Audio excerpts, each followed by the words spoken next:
roster mania continues as we get closer and closer to the start of OWCS. So let's go through the updates we've had over the past week. Hey folks, my name is Apostle, and this is Watching Overwatch, also known as WoW, the show that covers everything you need to know about Overwatch Esports. Now, first off this week, we do have a couple great must-watch games from the weekend, so go check these out. The North American org Extinction hosted an event called the Ice Age Invitational this weekend, which I didn't find out about until it was already happening pretty much, but it actually gave us some great matches, including Amplify versus Shikigami Midori, two teams that you may recognize from the Face It Expert division. This was actually a very good match that was certainly worth watching. Secondly, the Calling All Heroes Championship was this weekend, and it lived up to the hype. There were a lot of solid matches throughout, but if nothing else, definitely check out the grand finals as we saw some incredible plays there. I'm not going to say who it was because that'd be a bit spoilery, but links are right down below. Before we do get into all the roster moves though, I want to take a quick look at how Calling All Heroes went down because the championship has just finished. So if you do want to go watch it, do it now before you end up getting spoiled here. Alright, now that you've had a chance to head out, the championship, it really lived up to the hype, honestly, and teams played about to the level we expected, with Nightmare Eclipse ultimately winning in a 4-1 against Queen's Gambit. Now, this match was a lot closer than the scoreline would have you believe, with each map being pretty close all the way up until the final match, where, at that point, Peace ended up having a legacy performance on Genji that just completely shut down Gambit. Despite that though, great plays came through from both teams, and I'm sure Gambit cannot be disappointed with their performance. Outside of the finals, I don't think there were any major surprises in the placements. As we can see here, Valentine and Fable, they both showed up when it mattered, and they put down great performances, but they ultimately fell short. And EXO Azathoth, they unfortunately had back-to-back losses against Eclipse and then Gambit, so they got knocked out earlier than I think any one of us were expecting, but there is no shame in losing to the top two teams, right? Overall, we saw a ton of talented players and teams, and fingers are crossed that we'll get news regarding a next season soon, as I'm sure we'd all love to see how these stories can continue to play out. But now, it's what you've all been waiting for, the partnered teams and the roster moves. So, our 2025 partner teams have officially been revealed, and I'm personally pretty happy with the selection here. In EMEA, we have Genji, Virtus Pro, and Twisted Minds. In North America, we have Space Station and Team Liquid. And finally in Asia, we have Crazy Raccoons, Team Falcons, Zeta Division, and T1. Now, keen-eyed viewers will notice that NA only has 2 partner teams while Asia has 4. So the rumors of a certain org ditching last minute appear to have been true, but personally, I think that Zeta getting that spot is actually a great decision. They are certainly deserving of it. Overwatch has been popping off in Japan, and while it is a bit odd to only have 2 teams from Asia going to the LANs while they have 4 partner spots, it's a silver lining that I will take nonetheless. Overall, I think this is a really great selection, and personally, I'm really excited to see what these team skins are gonna look like. That's probably what I'm most excited for. Now, aside from that big one, we've had quite a few announcements, and some leaks have come more true than others, and yeah, that's kind of just a generous way of saying that some of these leaks have just been flat out wrong. Starting off, we have a couple teams who have decided to make announcements of an announcement. SSG are the first to officially tease something, with the announcement coming on the 18th. With them already having been announced as a partner, this is 99% going to be a roster reveal. Liquid has also joined in, stating that they'll be revealing something a bit later on the 21st. This one I'm quite interested in, as we already know for sure that their leaked roster isn't 100% accurate, which I'll get more into later. Perhaps even more interesting though, is Timeless seem to be hinting at their return. For anyone not familiar, Timeless, they've been around the scene pretty much forever. They've put together the rosters that got poached by TSM, only to then go on and beat TSM later on, and having them back in the scene is definitely something to keep an eye on. Fortunately though, our teams playing through qualifiers are ready to get things started, and we do have official rosters starting off with the Ultimates. This is the first of those leaked teams to be revealed, and this roster lines up exactly with what we got. People are pretty confidently placing this team actually at the top of EMEA, and it's not hard to see why.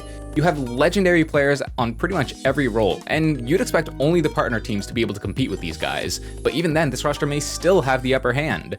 Also, just looking at this announcement, the artwork they put together for that's kind of the sickest thing I've seen. Now, keeping with the EMEA scene though, we have a fan favorite org, Team Peps, who have announced their players as well. They've announced Icenam as their tank, a solid player who you may remember from a one-man army, Zerion and FD-God on support, and then Exodial and Ken on DPS. Overall, it's a super solid roster. Exodial is a carry level hit scan, and personally I rate Ken super highly when it comes to players with potential. But they decided to go one step farther, and they've announced an unexpected signing as they actually went and brought back Soon. That's right, LA Valiant and Paris Eternal Soon is making his return to Overwatch for the first time in like 4 years. This is arguably the coolest signing of the offseason, and while it's still to be seen if, he's as talented as he used to be, the fact that he's on a team at all is pretty crazy, and right away, I think that brings him into the conversation as like one of the best OG players, like soon as day one as you can get. So hopefully he sees success coming back here. Now we have plenty of other announcements, and it's creating a really close looking scene, so let's rapid fire through this to cover the teams that are the real contenders. First off, EMEA Esports have announced their roster, and it looks very solid. We have Hybrid on tank, Cookie, Cloud, and Naga on DPS, and then Cronus and Skyle for support. The Hybrid solo tank will definitely be a big part of what makes or breaks this team, but keep an eye on Cookie. He's a very talented young hitscan that people say could make it to the top. Next is Alcadzia, with a roster of Libda, QLM, and Checkmate for DPS, Fred and Ziad for tank, and Haku and Landon for support. Libda and Checkmate will more than cover any of the flex DPS. And QLM is pretty similar to Cookie as a very hyped up young hitscan. Now Haku, he hasn't seen much success recently, but considering he was part of the Saudi Arabia team that won the World Cup, he definitely has talent. Next we have Sakura, which is an exciting roster that could have some upset potential, featuring Hitori on tank, Zoro and China for DPS, and Strebor and Proto on support. You definitely can't sleep on these guys, especially Hitori. She's dominated the Calling All Heroes scene in the tank role, and could be the next great EU tank if that skill continues to be shown here. Then we have Vision Esports, who recently got second in the Face It Masters League, but they've changed their roster a bit here. We have Imo on tank, Flowdive and Taijon on DPS, and Aoi, Simple, and One on support. Simple, of course, you may recognize from Poker Face in Korea, so he's definitely a talented player, and we might be looking to him to potentially be the carry of this team. Now, for any former Spitfire or SSG fans, this is the team to watch, as SRP Check returns, and you can expect a lot of Reinhardt, Mei, and Symmetra shenanigans. Cloudy has brought his Finnish crew together for another job, and it'll be interesting to see whether hero bans will be helping or hurting this team's playstyle. Either way though, they'll definitely have some entertaining matches, so super fun to keep an eye on. And now, saving the best for last, we got my personal goats, Ex Oblivione, who have kept mostly the same roster, with a key change as they brought on Senna for the hitscan DPS role, who is known for their Calling All Heroes fame.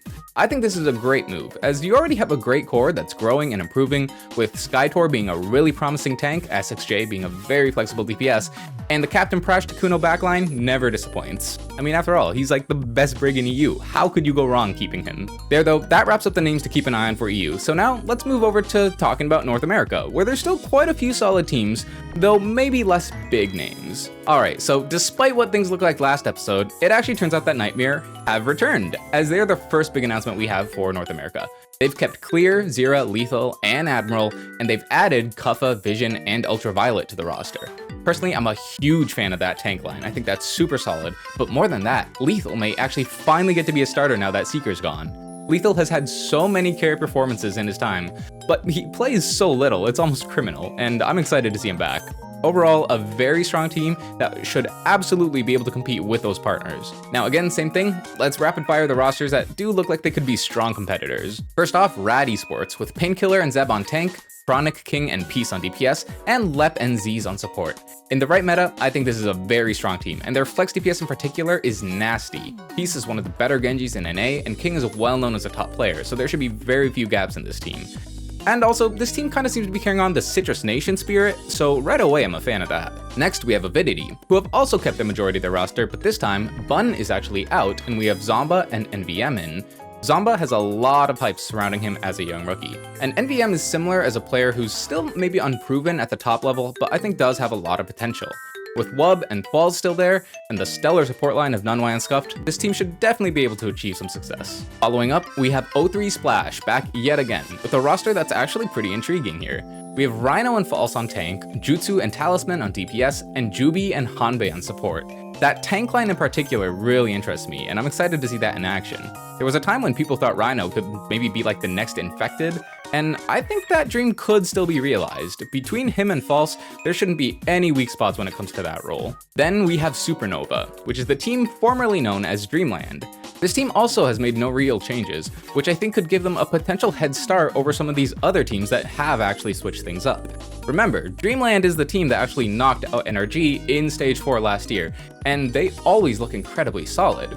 Especially if you give this team the chance to play any Mei comps, just watch Chime lock in and they are gonna go far. Finally, we have one more team here that doesn't seem to be partnered with any organization, at least not yet. We have Team Cobra Kai, featuring Rocket, Chopper, Luke Mino, Squid, and Riker. If you think these seems familiar, that's because it is, as this is basically the former TSM roster. So, despite them not having an org, do not by any means try to count these guys out early. That being said, considering these players are unsigned, and we saw Timeless was teasing a return, like I mentioned earlier, I'm not gonna say anything, but I'm just putting the pieces out there. Hey, so turns out while recording this video, Timeless actually went ahead and announced that they had, in fact, actually picked up this roster. So that's confirmed. Timeless is back, and this roster is now all picked up, so that's cool.